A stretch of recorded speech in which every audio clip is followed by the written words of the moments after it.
Hi, welcome to this week's edition of Blue Sock. Again, John, Dave and myself are going to discuss Matt O'Connor's resignation or firing today. Of course, look back over our victory in our last Pro 12 match against Edinburgh and the other couple of matches that were played in the Pro 12 to decide the semi-finalists. So, boys, Matty's gone. Yeah, poor old Matt. Bit the big one. Well, there'll be a lot of people happy, in fairness. A lot of people have been praying for this day, and even the people that weren't praying for this day will probably not be crying too hard. Poor old Matt, while he seemed like an amiable bloke, probably wasn't a good fit for Leinster, and also he took over at a really crap time. I mean, you couldn't have manoeuvred the guy into a position to, Schmidt, best coach in the history of the world, leaves. But just say Sexton leaves. Say Gottfried had got his kick, the drop kick in Marseille. Absolutely. Say that Madigan hadn't a throw in the pass that slipped out of his hands. And Absolutely. And they were in the final. And okay, so let's say Clermont beat them. Would they? Isn't a chance a Heineken Cup finalist or a European Cup finalist, the coach will be sacked? There isn't a chance. The fact that we did so badly and played such crap-looking rugby in the league is what really put the nail in his coffin, and he didn't have the Heineken Cup to save him, or the European Cup to save him. I think we better be careful. I mean, there's no evidence that he was sacked. No. Then a fair amount that, it was basically... Mutual. He came to the idea, I can't take any more of this, and Leinster Rugby said, well, us neither. And it just came to that because there's all this talk about the Queensland job and stuff like that, so... Well, yeah, I mean... Interesting to see what happens to Queensland if he goes there, won't it? I mean... I didn't subscribe to the theory that he should have been got rid of. I don't think he was as bad as people were making out. I mean, some of the rugby we were playing was very, very poor. But I think he was... It's hard on the eye, Dave. It was hard on the eye, but I think he had, not excuses, he certainly had reasons for it. But, these things have a natural time. There's the to fact that everything he there needed is, the excuses. to everything there is a season, and his season is over. Do you think his public spat with Schmidt and David Nucifora? Another nail in the coffin. Yeah. But I think whatever about the results, Leinster would have just put up with that and taken it on the chin, particularly with a World Cup year. It might be difficult to recruit a new coach, or they might have put the feelers out and let's not renew his contract in 3 years or in 1 year's time. Nucifora is going to spend the summer fucking Leinster. But right? but hold on. I hear. But if you start messing with the IRFU, we've can't seen win. it in the past with, even going back to Gatlin's days, and I'm sure there's a litany of other coaches or notable figures in Irish rugby who have said something or done something to piss off the IRFU, and what do? They get the daggers out and they stab you in the back. What he did was Nucifora gave O'Connor enough rope to hang himself, because Nucifora is going to go in. He's going to divide up our academy amongst the rest of the provinces during the summer. He may or he may We've not. both heard it, and he's going to move one of our tight head props down, probably to Munster. He may or he may not. And we're getting shafted on the Rugby World Cup compensation. He doesn't want somebody mouthy there in charge. That's true. And if Joe Schmidt has to step in and slap you down, then you really must have committed a sin, because it's not his style generally, Well, he might do it in private, but certainly not in Well, public. that's what I mean. Yeah. That's what I I'm mean. sure I'm sure he's no problem slapping people down in absolutely, private. but you don't come out and call a public press conference and wash your dirty linen in public. It's not the way the IRFU operate. It's the way Nucifora operates. Well, I mean, he can't get on with Australians. I mean, we're talking about the favourite Maria for the job at the moment is Robbie Deans, and Robbie Deans and Nucifora don't get on at all. No, they wouldn't be going to each other's stag party or whatever, for sure. But I don't think Deans is going to be. It's just the job anyway. It's coincidental that he happens to be down in Thomond Park next week, coaching the Barbars. It did look from afar like Leinster were kind of, maybe that's the way they were looking, and maybe it had something to do with why he was coaching the Barbarians in Thomond Park at the end of the season. But I think it's a little bit of a stretch, to be fair. I don't see him getting the job. Maybe his compatriot Mr. McKenzie might have a better shot at it. Leinster have always gone for a profile of coach that is somebody young, without much of a track record, but with a drive to succeed and an urge to prove themselves. But that's where we were, though, Dave. That's where we were. We're in a totally different animal now than we were when we recruited Cheka. Totally different beast. even Schmidt, like we've won 2 Heineken Cups, a couple of leagues, and the Amland Cup. But in between hiring the Schmidt. problem is that everyone thinks, oh, we can go for these high profile guys. The reason these guys have high profiles is because they very carefully manage their profiles, and they're not going to go for a club that has, you know, a third of the budget of their rival clubs that they're going to be playing against in Europe. They're not going to go for a club that, you know, they're not going to see their players until November this year anyway. They're not going to go. These guys. Why do you think Jake White is down in Montpellier? It's because Montpellier won't allow him to damage his reputation. It's a safe option. It's a safe option. But I actually think that Leinster are a very good. It's hard in the same way it was hard to win following Joe Schmidt. It's hard to lose following Matt O'Connor. You've got. I think you'll find it might well be. Well, you've got a very good pack, a returning Sexton. Okay, the downsides are you've got the World Cup, player arrest, all of that kind of stuff with the IRFU. But if a coach comes in and develops players, especially backs, which we seem to have an academy full, develops a few of those guys, he's got everything else. Got the pack, especially coming up to the business end of the season. Barring injury, he's got, you know, one of the bones of the Irish team packed there. If he develops players, even if they don't win any silverware or even as long as they do better than this year in the league, there's a lot of kudos to be. There's very little to lose. Whereas, you know, I don't see that drawn.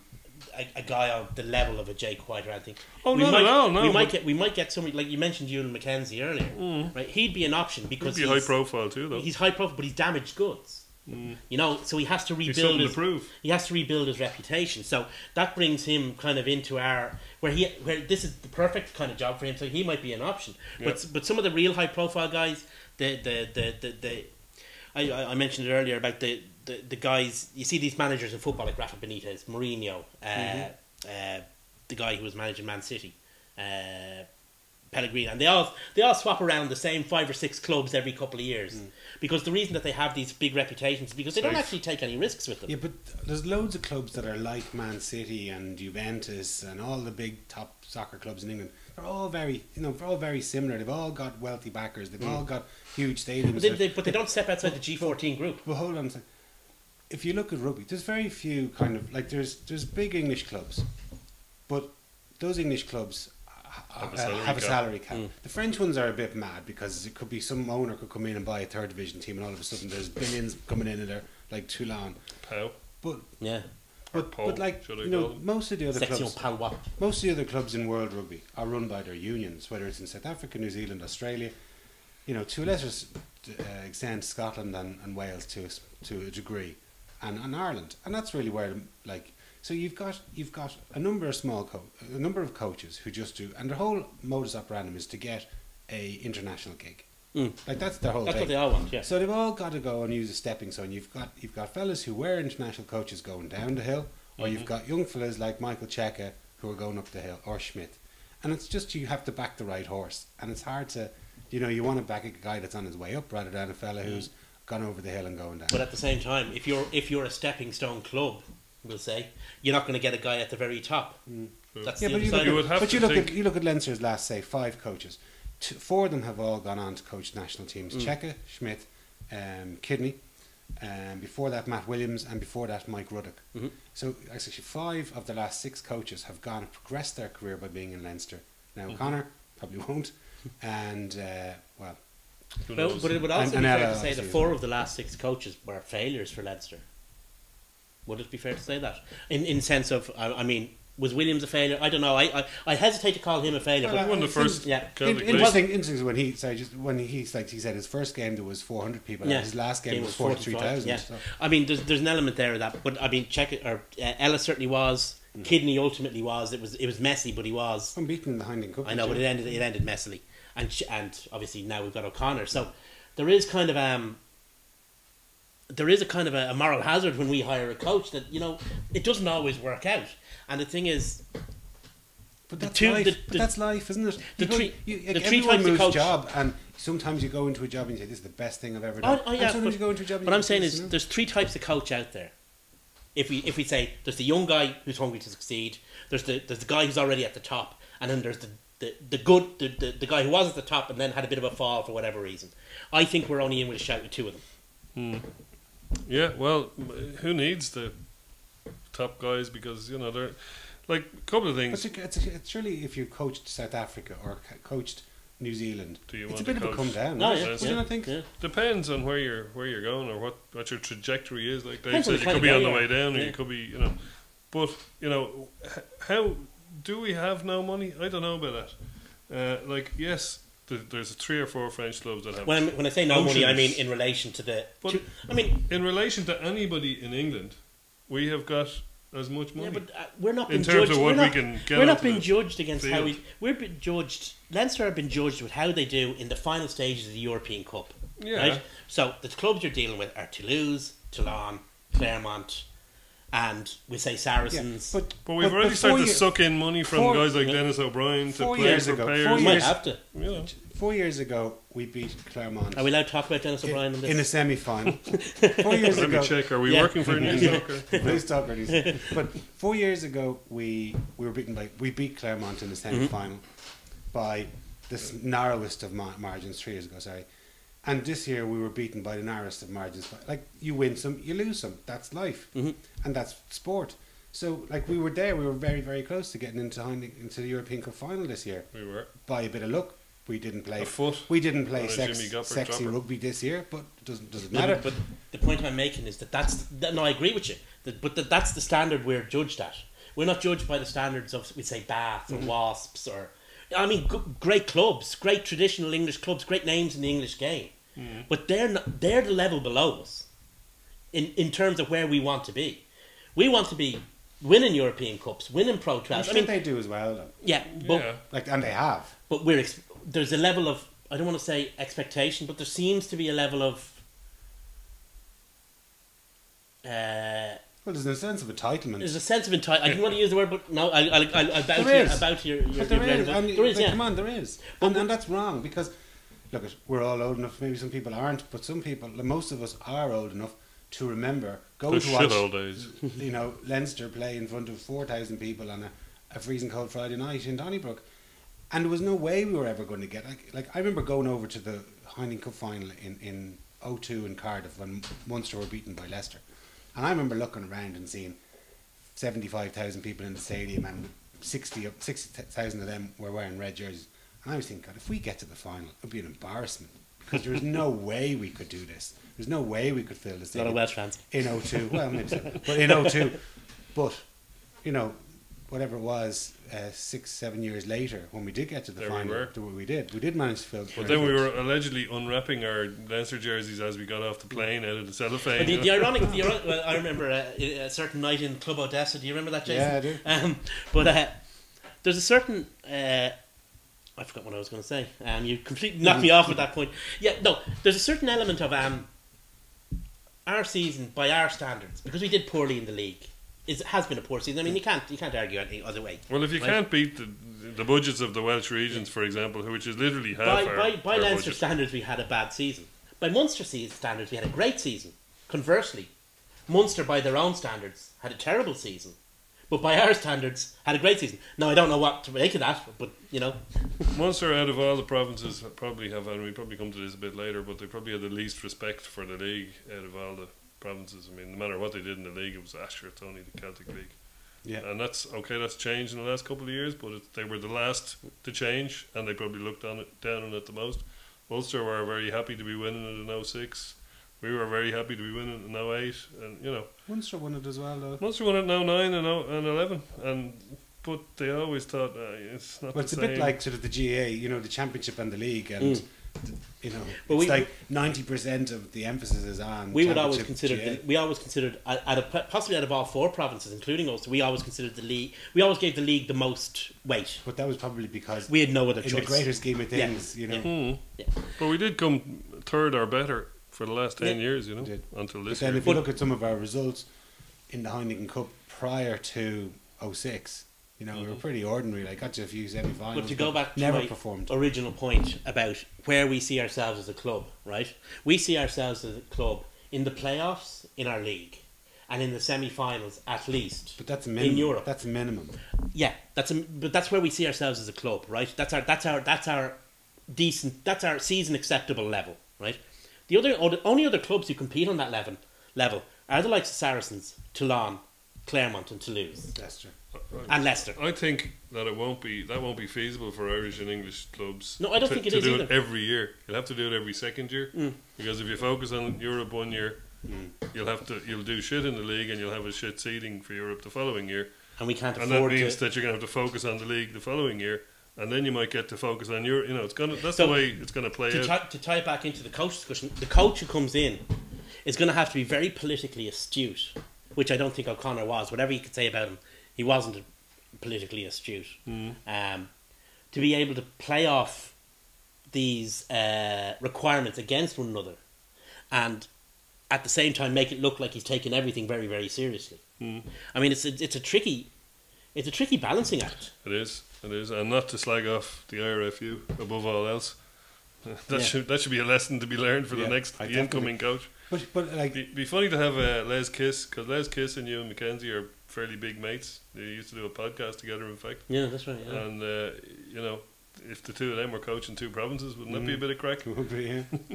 But like, there's been years of negativity towards O'Connor, but he did have some notable successes. Like he won the Pro 12 in his first season. Yeah. He played probably one of the best games of rugby that I've seen in the flesh was against Northampton away. Like it was just sensational. The gods. We played great in that final again, but there were so few and far between those performances. And like this year, then you had some utter dross, like the two matches against Dragons, the match against Treviso the season 2 weeks ago. We kind of thought, if you recall, after Christmas, that maybe stuff was beginning to get stitched together and things were. And when it didn't, we got to the start of the Six Nations kind of thing, and then it's just been a steady. It's just been a steady downward slide since. Slightly alleviated by his last game, but basically it's been downhill all the way. Well, in his first season, he was being criticised because the rugby wasn't pretty. He won the league, all was forgiven. In his second year, it was kind of a lot of injuries, and we're going to come good after Christmas because all the injuries will clear up and everything, and that didn't happen. And that's once that slide, like you say, happened. That was one of the prongs added to the giving out about the IRFU and And I think, but you'd have to think that Leinster Rugby have at least had a contingency plan since during the Six Nations. You must think somebody. Mick Dawson is a smart guy. He must have a plan in his head where, look, if things go really bad, we're going to have some guy in the background that break the glass. That can come in. They have to have been courting somebody. Maybe the thing is with the World Cup, that guy doesn't exist at this point in time and isn't going to exist until Christmas this year. Well, what about Vern Cotter? Isn't his contract up after the World Cup? Yeah, but he could easily renew. I'm sure he could. I mean, I'm sure Scotland have first refusal. And the thing about Vern Cotter is the question is Vern Cotter any good? We'll find that out soon. But you see, the thing is, if he took like over, we have to get the reality that club rugby in the world, with the exception of possibly France, is a pyramid on the way up to get into international level. He's reached the international pinnacle of getting to international rugby. Now, maybe Scotland aren't a tier 1 team anymore, but you know what? If he's successful there, he wants to leapfrog and go somewhere else. New Zealand. Like he might get a super rugby team from them. Possibly, but for him to leave Scotland in the Northern Hemisphere and go back to coaching a club team like Leinster is a backward step. I agree with you. And I mean, the thing is, you look at, just assessing them as a potential Leinster coach. Anything he achieved was with Joe Schmidt as an assistant. Since then, before it and since it, there's questions about, but that's neither here nor there. What you say is the most salient point. His next step is either to be so successful with with Scotland, that he has a chance at the New Zealand job, or be successful enough with Scotland that he gets a Super Rugby job. Yeah, definitely. That's his path, all right. Yeah. But like one thing that did this, quite a few things that disappointed me this season. But one that was really notable was the lack of O'Connor giving sort of youth its head. There's a good few young guys especially in the backs. Especially in the backs. There's a good few guys that have left the club to go over to playing Championship rugby in the UK. Mm-hmm. You know, we saw that we'll discuss our match against Edinburgh and see that, you know, a couple of the young lads that were playing in the centre, but there was no one coming through this year at all. Like, you know, even like we've got this kid, Ringrose. Like, he's such a super talent if he's nurtured. And you know, has he tugged out for the first team? No. You know, whereas you look, there's guys. I mean, I remember when Jamie Heaslip was nominated for World Player of the Under-21 World Cup, whatever it was, you know, 10 years ago. Like, he was only making his way into the Leinster squad, but there was guys, Jerome Kano, wasn't it? Mm-hmm. Like, who I think won it, was playing for the All Blacks, you know, 6 months later, where they fast track fellas in Australia and New Zealand more so than we do. They also retire them earlier than we do. But they've got fellas coming through. Of course. And there are genetic differences. That's true. Yeah, that's true. Yeah. Well, if you ever in somewhere like Auckland, then you'll see guys with beards standing at bus stops with school caps on them, and you're going, what the hell? And he's 6'4" and he's 18 stone. And he's 12. You know, like that's what they've got over there. You know, it's outrageous. Will Skelton's brother, for example, he was accused. I mean, one of the accusations made of O'Connor was that he didn't bring through a lot of young players, and it's semi-accurate. Like many things to do with this situation, there's truth and lies in it, or not lies, but there's accuracy and inaccuracy. He brought through quite a few young forwards. The Burn lad, the Burns were pumped straight in straight away. Van der Fleer. Out of necessity, Dave, rather than on a progression. I wouldn't go. Yeah, Aaron Dundon there the whole time. I know he's injured a little bit. He had McGrath became a regular, although he gotten obviously his start with Schmidt. McGrath became a regular. Furlong became quite a regular. Martin Moore became the starter. Jack O'Connell got 1 or 2 games, but he was unlucky in that, you know, just in the position he was in. Van der Fleer, I'd say Dan Levy would have got more time if he hadn't been injured. Conan, Murphy got a lot of time. Again, Murphy was there before, but became a regular.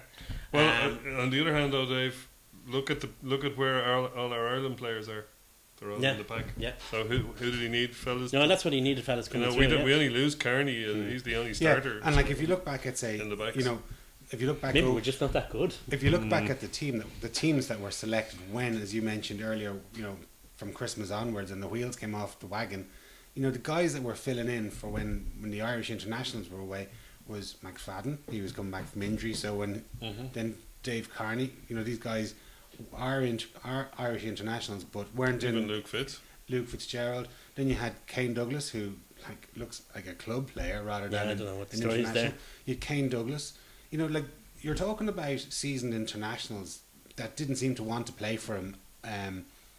While the first team or the internationals were away with Ireland. The thing about that is, first of all, yeah, they didn't. But the second thing is, as professionals, you don't play for your coach; you play for your teammates. You know. Well, I didn't want them to play for their teammates. I know. But on the other hand, you look at our marquee signing this year was Ben Teo, and actually since Christmas he's been one of the real shining successes. light. Yeah. And the problem there is who would, if Ben Teo were to disappear off the planet, who would be the next 13 that you would hope to see come up? Ringrose. So there's our best player since Christmas was keeping down our brightest hope. So it's a double-edged sword, that one. I don't know. I could see a lot of people have called for him to move to 12, and I thought it was a stupid thing to do when the guy's only not a wet day in rugby union. You can't. Last thing you want to do is moving him around. Might work now though. If during the World Cup, if you've got him and Ringrose, that'd be a very tasty Reid prospect. You could have no Reid in him. You could have no Reid in Ring. There's a lot of.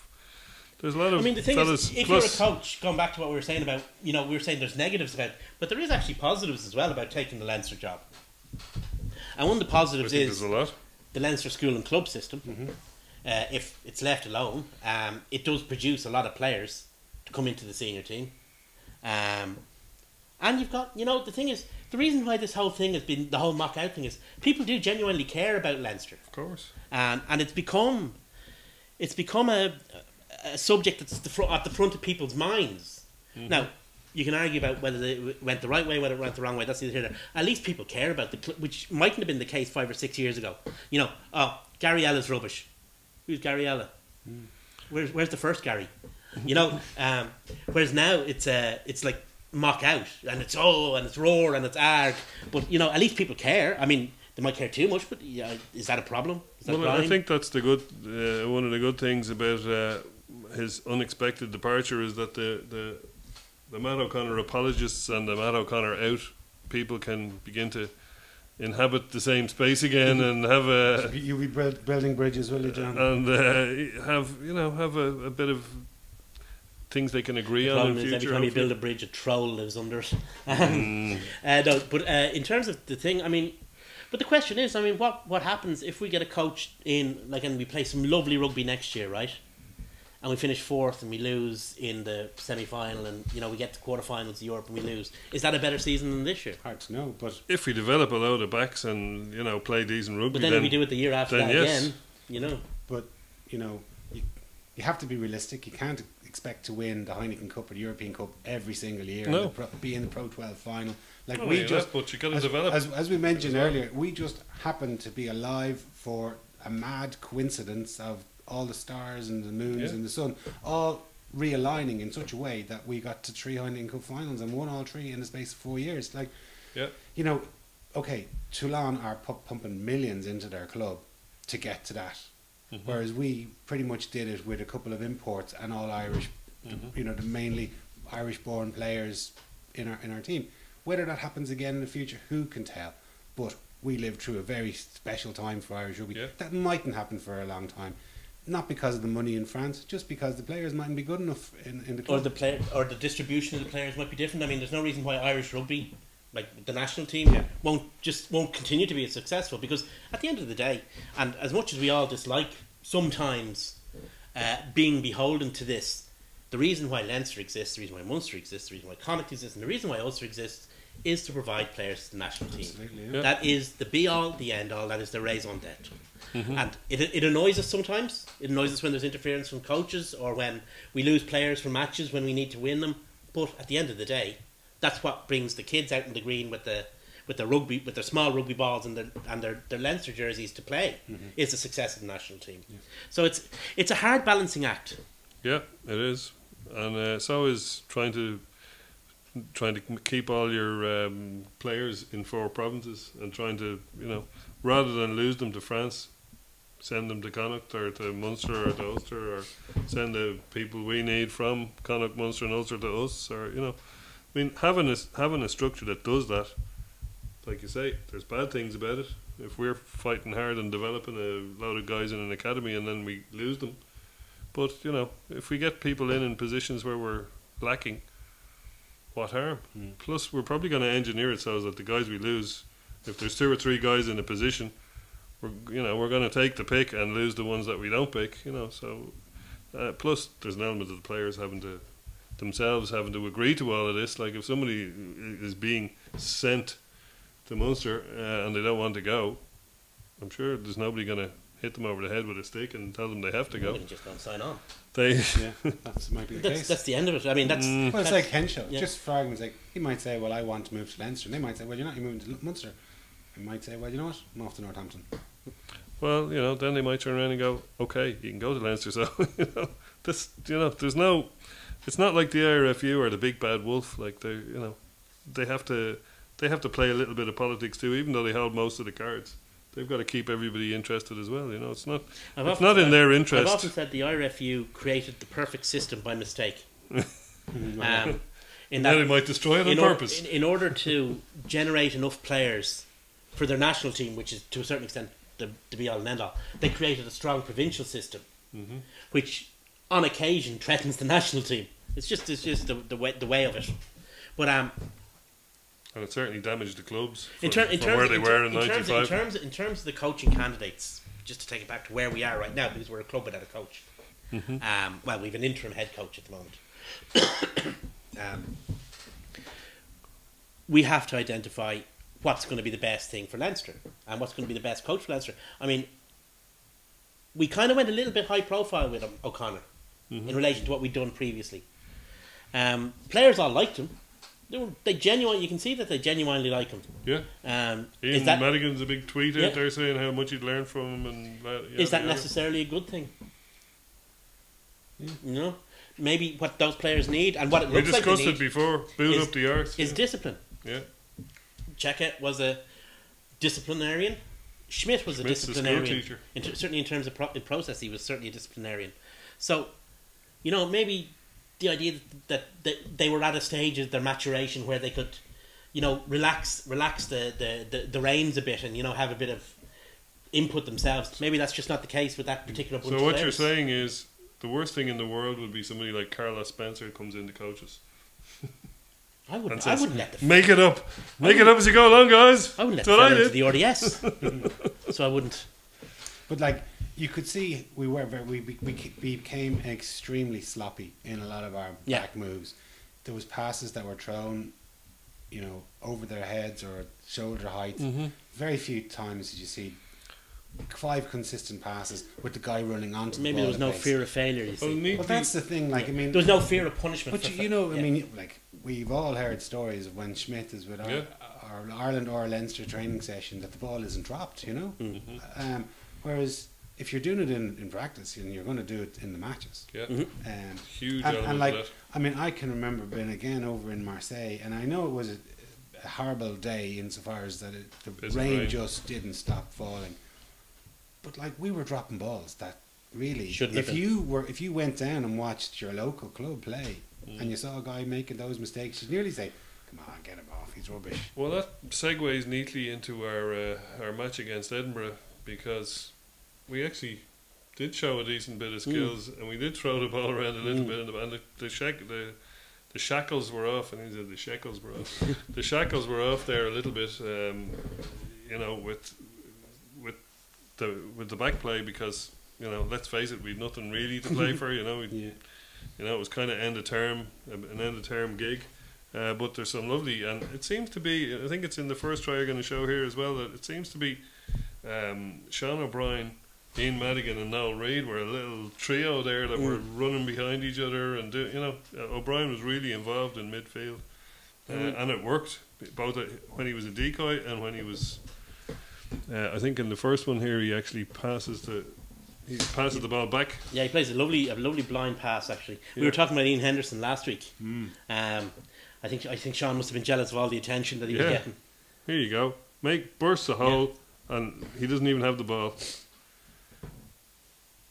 He has a good turn of foot. Noel Reid is great going Yeah. forward, and I was actually impressed by his tackling in the game as well, Yeah. which, you know, a few years ago I wouldn't have been. But you know, he's electric when he gets through a gap like that. I thought I mean, people were saying Madigan was man of the match. And I can understand why, but for me, Noel Reid was yeah, the he was outstanding excellent. player. I thought he was really, really good. Look, he's just the way O'Brien offloaded that was poetry. Now that's the kind of stuff we used to do under Joe Schmidt. You know, and it was lovely to watch. It was actually pleasurable. Now, we didn't play that great. We were losing 23-22 with 15 minutes to go. So, you know, it wasn't like, you know. Well, we had our usual 20 minutes. Yeah. At least we restricted it to 20 minutes. Well, It's back to the old style where we used to lose 20 minutes. We did go on. There was and an score a few I was looking at the tries. game and I looked at it again, and there was definitely a different game plan in place. Yeah. Again, Different shackles out off. half, perhaps? Shackles off. No, because I actually think that Madigan, in terms of, he played a very orthodox game. He did it very, very well, but he didn't try anything fancy, really, did he? I mean, he did. He restricted himself. I think he made one real line break as such. Yeah, but he did a lot more. Oh no, he did a lot of good passing stuff. and loops and He stuff. did a lot of you know. good stuff, but he played in orthodox, which maybe was better. Maybe him playing an orthodox game is actually the best way for him to express himself as an out half. But I think what happened was, instead of just, you know, what we've seen all season, which has basically been get the ball and try and beat the guy yourself. We were using passing and, you know, movement and tricks. It's funny how after 120 years of rugby that people are just copping on. Yeah, that it is. now. Yeah, And the ball moves faster than the man. Australians are a bit behind us, you know. But there was a lot of cleverness. There was a certain amount of, not a lot of cleverness. There was a certain amount of cleverness that we haven't seen Yeah. from Leinster in a long time. Yeah. I mean, a lot of our tries there were actually some nicely constructed tries. Well, but you could see actual backs moves, and you know, and we were running it from everywhere again because the shackles were off Yeah. a little bit, you know. And, you know, some of Edinburgh's tackling was a bit of the Comedy, après-vous Claude school of thought. comedic variety. Yeah. Well, there you go. It's that man again, Mary, and nice bit of pace out of Jack Conan to stay with him, who was playing second row. if you noticed. Yeah, I did, because we lost 2 second rows in the first 10 minutes. Yeah. Denton after 8 minutes and... Other way around. McCarthy initially and then Denton. Yeah, Denton after 8 minutes and McCarthy after 3. Yeah, okay. You see, you decided to go tell them Backwards. That's the way I am. But that's the way, I mean, to a certain extent, both Madigan and Goppert have tried that inside ball all season. Yeah. And it hasn't worked once. No. Well, there was a certain amount of defensive naivety there as well by Edinburgh. There was nobody there to basically make the tackles. But But- Conan can certainly shift. Yeah, for a big lad. It was last day of school, really, was it? For Oh, him? it And, was, yeah. and was he Nice sunny day. was he decent in the second row? I don't think our scrum was really onto our line out. Like some of the things that we have been good at, we weren't so good at. Our line out was actually quite poor. Mm-hmm. We lost a couple of key line outs. There's a lovely skip pass. See, you don't do that when you've got the overlap. Yeah, but you know, Zane Kirshner had a dreadful game. Oh, he was even though diabolical. he scored that. try. I'd say now he is going to file the season under best forgotten, because he's been poor all season. I thought when we saw him in the way he played at the tail end of last In season, that match against Glasgow. and Yeah. culminating in that match against I Glasgow, thought here he is. He's arrived. I thought finally, But- but just fell off it again. He's never like he's one of these players who's kind of solid, but he's not solid but unspectacular is how you'd have to. You see, the thing is, there's plenty of solid but unspectacular wings in Ireland. Exactly, and know? also he wasn't very solid in defence. No, last no. week was he? But you just Was that pass you forward? just wonder No, his hands went back. if he was still in South Africa, would he be more motivated because he'd have the carrot of trying to get on the Springboks team? Well, he still has that card because the the Springboks card select from anyway, everywhere. They do, but like, you think going to get on them by Well, he's not going to get on the way he's Not playing. from now. where he's going now. Yeah, Jody Murphy, I thought, had a good game. yeah. And McGrath, I thought, did well when he came on as well. O'Brien and Murphy were. This was a good break from Madigan. This was Yeah. the first, the only. He kind of he played very disciplined actually, which I was. Yeah, and they were all calling that a knock on, but It wasn't, actually you no, could see no, he yeah. threw it into the Edinburgh Yeah. player. But even in things like say that where the guy got knocked back, Mm-hmm. all season we've been panicking in situations like that and doing stupid things and holding on to the ball. Yeah. But you know when it doesn't matter, we finally do it right, which is kind of infuriating. Well, it's easy to do it right in an exhibition game. No, that's true. And there was a few nice little snipes there from Luke McGrath. Mhm. I didn't realise actually that he came on that early. I thought he was right at the end. And there's your mate Murphy. Mhm. You know, he wasn't being stopped, was he? He's a fair bit to do. I think that they had. I mean, even in I think That was the you'll one see- that got us a bonus point, Yeah. I think, was it? You see from behind, actually, Bent's pass is quite nice. Mm-hmm. Typical Kiwi, at least they have the basics, as you always say. Yeah. Bent actually, see, he takes the man Comes in from and then having- passes it out. Having the ball in your hands from before you come out of the womb helps. I don't know what you were doing in the room, but anyway. Womb ball. Yeah, it's a Kiwi Kiwi invention. tackling, isn't it? Yeah. Dreadful. But it's also poor tackling in the sense that, I mean, we had a back row there of Sean O'Brien and, you know, Jordy Murphy and Jamie Heaslip against the Edinburgh, or against the Scottish back row, you'd expect them to dominate. Never mind against the Edinburgh back row. Mm-hmm. Someone like that guy Hidalgo Klein, who's only about 4.5 years of age. He's a He's good a little player, great actually, find for Scotland. He really is. He's even got a cool name. And here we are, still doing the dirty stuff late in the game. But you know, this is the kind of stuff we've been missing. Mhm. Doing the dirty stuff, looking interested. Yeah. I mean, it's been Committing hard. numbers to rucks and winning the ball from the It's ruck. been hard to find that, you know, in a lot of our games this year, you know. Most And- notably against Treviso a few And weeks also ago. showing sort of a killer instinct to actually kill off a game and win it Yeah. when you've made an effort to come back. Whereas, I mean, how many games have we seen we've actually been leading with 15 minutes to go this season that we've We let them always, back in? Fluffed our I mean, lines. I was making a joke about it earlier. We always lose 20 minutes in a match. It's just the way Leinster always have been. They just drop off for 20 minutes. This season, we've been dropping off for considerably longer than that. Yeah. And against Edinburgh, we restricted ourselves to 20 minutes again. It's good to see Luke McGrath having a big part in scoring the last try, burrowing in and having a big part in the previous one. It's and I think he's a good player. I think he's. I mean, there was talk that we'd be signing I don't know what's going to happen now, but there was talk that we'd be signing a scrum half for Nick Groom, a short-term basis to cover the World Cup. Oh, I actually don't think I we need I thought Nick Groom was a full year signing. But I actually don't think we need one. I think McGrath is good enough now to go. Certainly is during the World Cup. Yeah. I mean, McCarthy, especially when other teams. Nick McCarthy behind him's quite good as well. As cover. Yeah.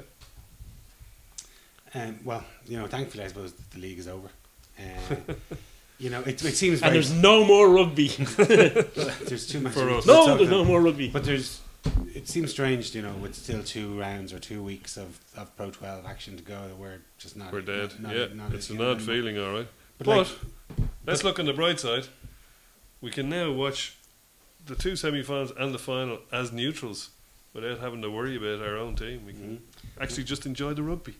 Well, we finished in 5th, which is it's our worst finish in 10 since, years. I think 10 years.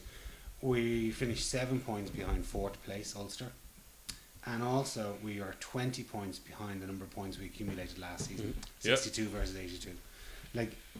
It's hard to find positives out of this season, out of the league campaign. Oh no, it was a poor ass year. Absolutely. We conceded more tries. We scored less wins, less points. Looked shitter, didn't Played worse rugby a lot of the time. I mean, the league campaign is a wipe. I wonder now. I'm not so sure whether it would, but I'm just asking the question: do you think the financial side of Leinster season ticket sales, or the merchandise, whatever, and people certainly there's been a less people going to the RDS. There's a lot more empty seats in the stadium. Might be a surge now in the next. There might be, week. but do you think that would have paid any dividend on the professional games committee's decision to No, release? because they announced their usual trumpety email about 10,000 emails, about 10,000 tickets been sold on Tuesday, wasn't it? A month later than it was last year. But it's still the 10,000 tickets, blah blah blah. So I mean, it's not nothing. It's not nothing, and I don't think it has an effect on the immediate the pre-season revenue streams, if you like. I mean, there's a new jersey coming out this year as well, so they're not dependent on keeping selling an existing product. It's a whole new product coming out. So, and plus people, what you find is when a jersey's at the end of its year, they're sold at cheap. So you get actually quite a good bulk sale of. You get a double bounce. You get a little bubble on the old stuff. People buying it cheap as presents and stuff like that. So I don't. But that's irrelevant to the coaching situation. That always happens. I don't think it made a big financial. It possibly did during the year. I mean, it might have affected cash flow to a certain extent. I mean, getting a home quarter final in the European Cup certainly has to be one of the KPIs that say the head coach has to fulfill. You know what I mean? Because that's I don't know how much money they make from it, but maybe $1 million, $2 million, 3 million. 3 million. I'll steer you back to the semi-finals of this game if it kills me. So guys, you're talking about the Pro 12 again, are you? We don't want to talk about the Pro 12. The Pro 12 was a massive disappointment. John. There was 2 other matches of note. Now one of them involved Munster and the Dragons. It did, and Munster were, if that was Leinster murdering the Dragons. 50 points to 27. 50 points to 27. What did we score against them? Remind me. I think we scored 27 in both matches, didn't we? Fair play to Munster. They looked good doing it too. It was only the Dragons. If you can say that about the Dragons anymore after the way they treated us. But, they did what they had to do. Scored a bonus point. Because let's face it, we blew it against the Dragons. In those 2 games against the Dragons, there's your 8 points. Well, those 8 points are anywhere you want them to be, because there's plenty of places they came from, But, fair play to Munster. Did the business. And there's your 8 points against Munster. There's your 8 points again. Fair play to Connacht. Coming back from 24-0 down. That was outrageous. And the Ospreys didn't score a try in the second half. I knew what the score was at half time, and then I decided I wasn't going to check up on any more scores until the end, because I wanted to give myself a little surprise treat out was all going to finish off. And I couldn't believe. I said, actually, is this refreshed? Because it still says Ospreys 24. It was. Fair play to Connacht. Well, they gave Munster their home final, or Glasgow the home final. So semi-final. Sorry, home semi-final. So fair play to them. Ulster. Funny thing about Ulster, right? It reminded me of our 2009 season where we went down to the to Thomond Park. I think we rested, if I'm not mistaken, it was Brian O'Driscoll and Luke Fitzgerald for that game, and we got hockeyed. I think we were beaten 25-6, something like that. Now I haven't looked 22-5. Haven't looked up the scores or the 26-5, people, but that's my memory of it. Oh, it is. No, that's what happened. Darcy got a try near the end. That put a bit of respectability on it. Well, not long after, in fact, less than a month later, I think it was, we played them in the semi-final in Croke Park, and can't remember that game. Don't know what happened, but it was rather exciting. I remember. But stop talking about the Heineken Cup, John. But get back to the Pro 12. I'm getting back to the Pro 12. Bread and butter. Ulster did exactly the same thing. They rested their players. Rested 12 players this time. Now, okay, they got 6 or 7 of them on the bench, but they sent the kids out. And okay, they lost the game, but they didn't lose it until the last 20 minutes. And okay, Glasgow got the bonus point try, but I think that gives Ulster something serious. Now, if they hadn't have lost their second row and their tight head prop, I'd be going, Ulster are going to solid win. Henderson got off without getting any suspension. I'd say in the immediate aftermath of that match, Ulster's reaction was, "Oh darn, we lost." Yeah, I think because a nice rest for the guys. Like they've had some very high think they might intensity still do games. it. And Glasgow isn't as away. We said it before. Isn't as away a game for Ulster as it is for the rest of us. Yeah, but also like they've managed to rest their frontliners who've played I think 3 interprovincials in a row.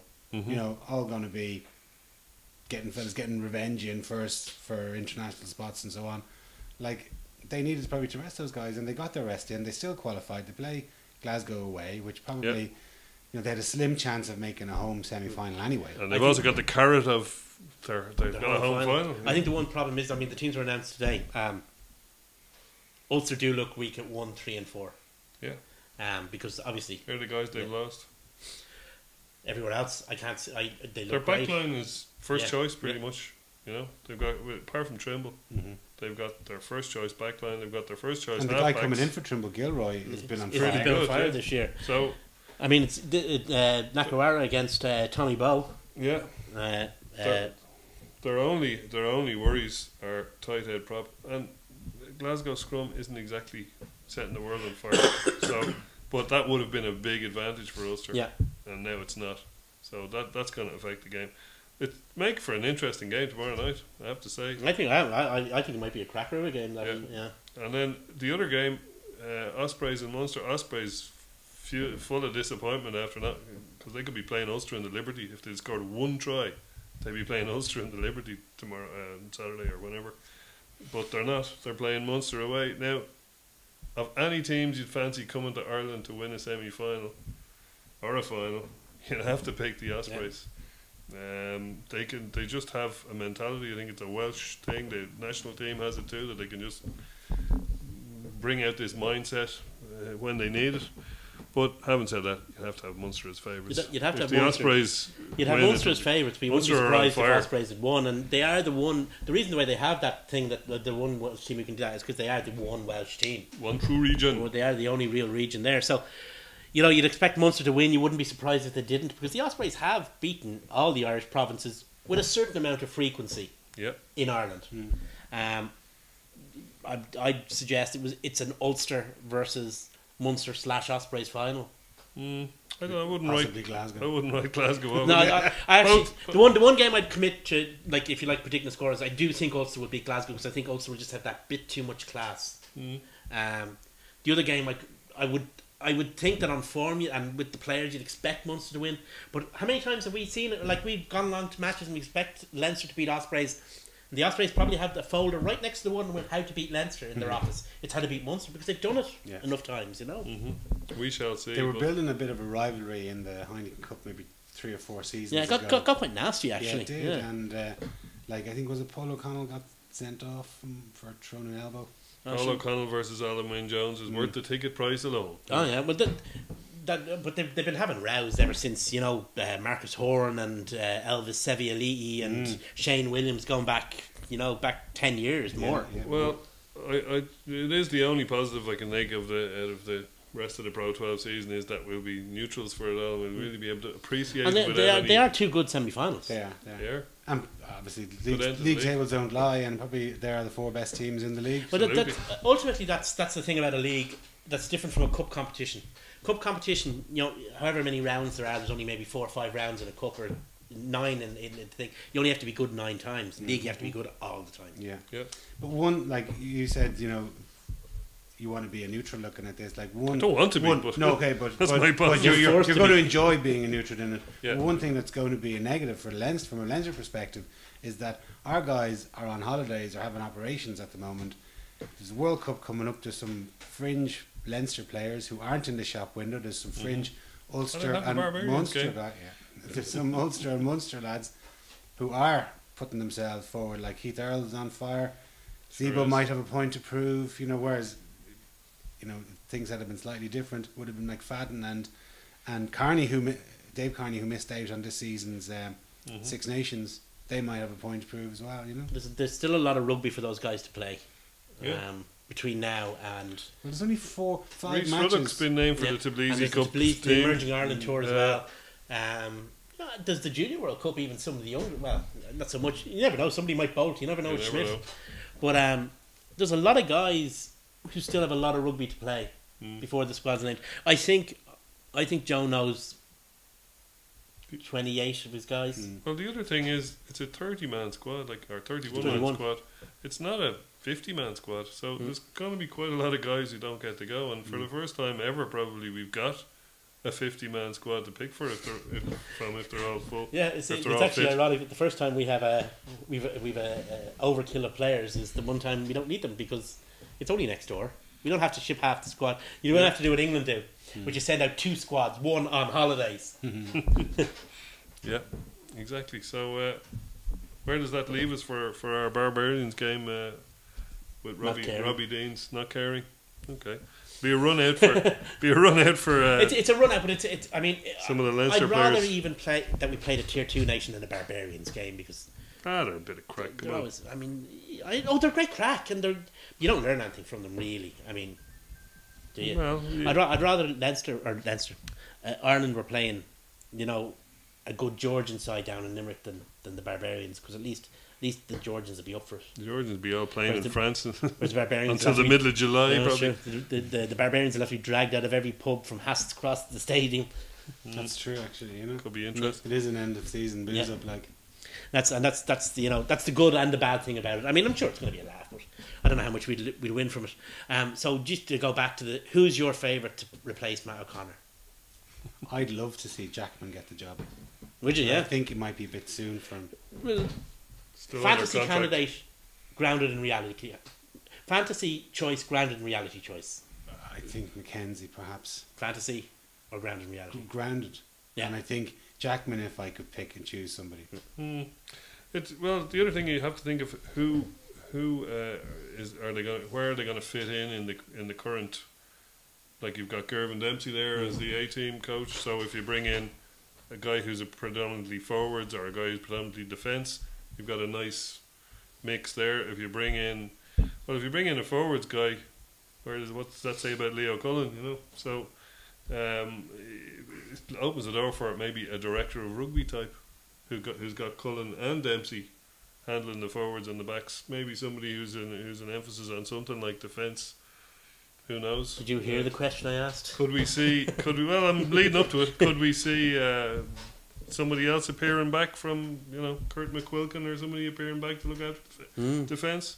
Grounded in reality, I think probably the most realistic, attainable coach I would agree would be Mackenzie. If I had anybody at all I could choose, it'd be what's the guy who's coaching the Chiefs in Super Rugby at the moment? David Rennie? That's the man. But there's about as much chance of that as Well, I have of getting off at Southfield around in 1958. You may well have done. You're old enough. You're old enough. Boringly, I would have the exact same choices as no. I won't. I'll make a different choice. Right. The realistic choice, I think, is going to be Ewan McKenzie for all the reasons we discussed and mentioned. Just to be different than John, I too will go for the Chiefs head coach, but it'll be the Exeter Chiefs head coach. Rob Baxter will be, the kind of the fantasy judge, just to add a bit of variety to the whole thing. I think he's a really good coach. I think he's done great with a really good club, and I think they play really nice rugby as well. And there's a guy who can get stuff out of a squad that is maybe not the top squad. Like, he obviously has some mental skills there. Well, they played for their local team. Like I saw on the rugby club, whatever, a couple of years ago. All the team, they rent about 5 houses in one estate, and all the players just live in this one estate. So there's this local sense of community and bond, whatever. They all drop around to each other for barbecues and so on. Sounds good. Yeah, I mean, I like his club. I like the way they play, and I like what he does with them. So, would he work away from his club because he's born and bred, and his family are in through the club for? If you took him out of his native habitat, as it were, would it work? But just in terms of the fantasy thing, it'd be him and then Ewan McKenzie as well. So it seems to be a lot of Ewan McKenzieism here. I haven't heard it anywhere else. You could be hearing first, so never know. Well, anyway, boys, remember where you got it wrong first. Well, anyway, boys, thanks very much, and thanks very much for watching. Cheers.